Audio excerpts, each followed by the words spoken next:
Who's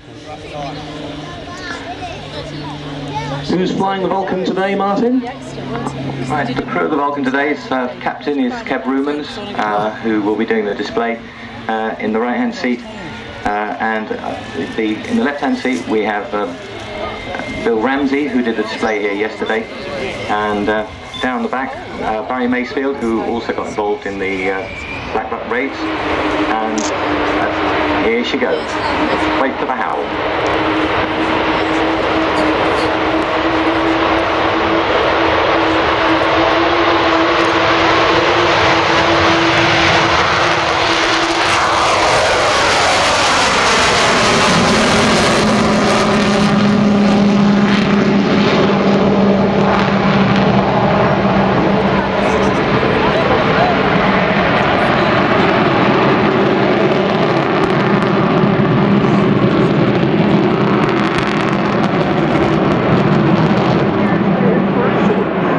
That's extraordinary. Tell me, how does it feel sitting and watching your very own aircraft do that?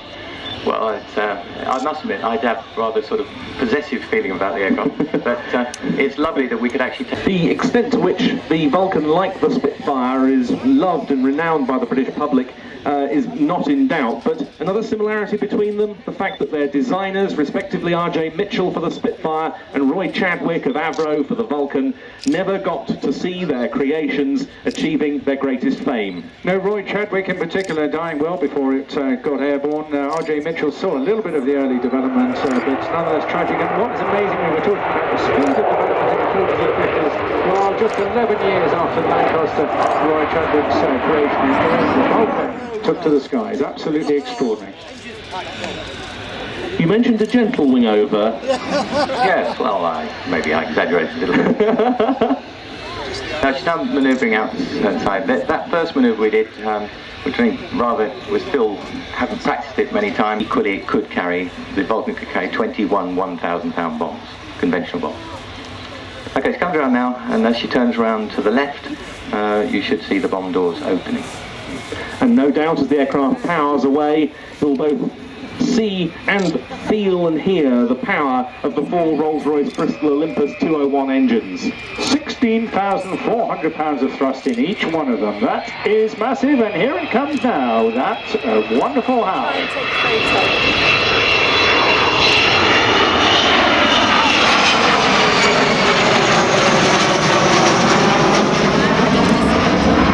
Something in this display of the aircraft's agility, haven't we, Martin? I mean, most famously demonstrated by Rolly Falk rolling one of the early Vulcans at the 1955 Farnborough show. Oh yes, I mean you could see from the way Kev was flying it there, the rate of roll, even at low speeds, is quite considerable. And the aircraft was actually designed to be, I can assure you, it would be very easy to barrel on. Yes, sitting in the cockpit, it doesn't feel like a huge aircraft at all, does it? It actually feels like a much smaller aircraft, and as you say, agile and fighter-like. It's quite a magnificent aircraft. Here's the bomb closing, and yes, the aircraft is designed at that large to fly at high level, 50 to 60,000 feet. Back in the early 50s, when even pressurization in an aircraft was entirely new. It's got a very small cockpit because of the problem of pressurizing at that sort of level, and nearly all metal roof as well, which makes it a little bit difficult from a display pilot's point of view to see outside. You certainly can't see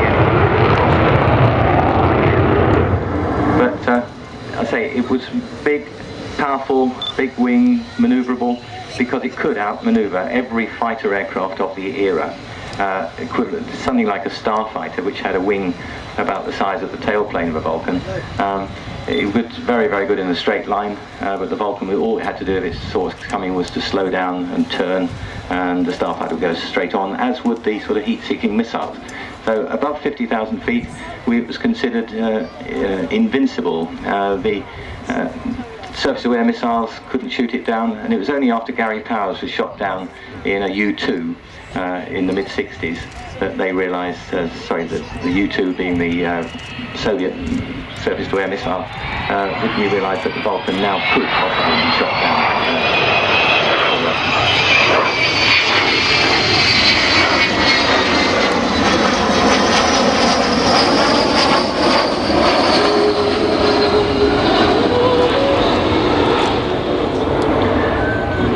sight it was during the Cold War when rows of Vulcans would be arrayed at bases, such as this here at Waddington, Martin, on QRA, Quick Reaction Alert duty. Yeah, well, up until the late 60s, when the V-Force was the primary nuclear deterrent force, we had our only nuclear deterrent force. Before we had 4 aircraft at each airfield, sitting on the end of the runway on the operational platform, and crews could get airborne in a Vulcan. So if you get 4 aircraft.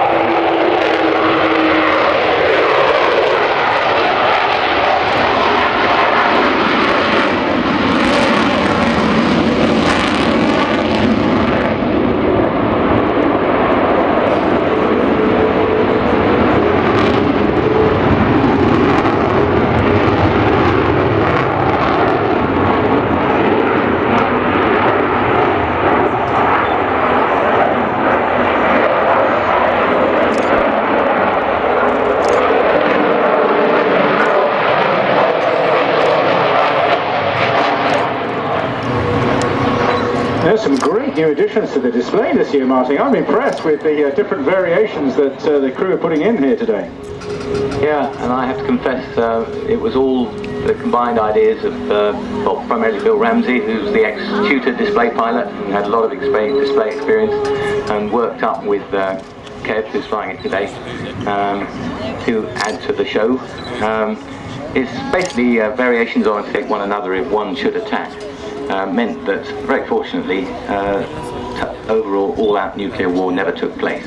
And for that, this is what the V-Force deserves recognition. The little bit we did right at the bitter end is what people remember now, but really the Vulcan should be remembered for what it did during the Cold War, which luckily remained cold. And that, of course, is why it's so important that Vulcan to the Sky has had this aircraft in flying condition now since near the tail end of 2007. And a remarkable story that is in its own right. Yes, again, it's not just teamwork on operations, but the considerable teamwork that's gone into maintaining this aircraft in flying condition. And so that's a moment to mention Operation 2015, which is all about keeping this aircraft going for another couple of years. You can learn a lot more.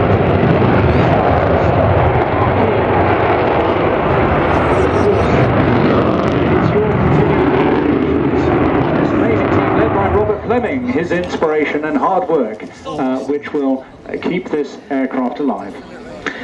Entirely funded by a mixture of public donations and the very considerable support of numerous corporate sponsors who've given so generously to keep the Vulcans flying, because keeping any aircraft flying is an expensive business, but especially a big foreign... Could be the last time you see a Vulcan in the skies.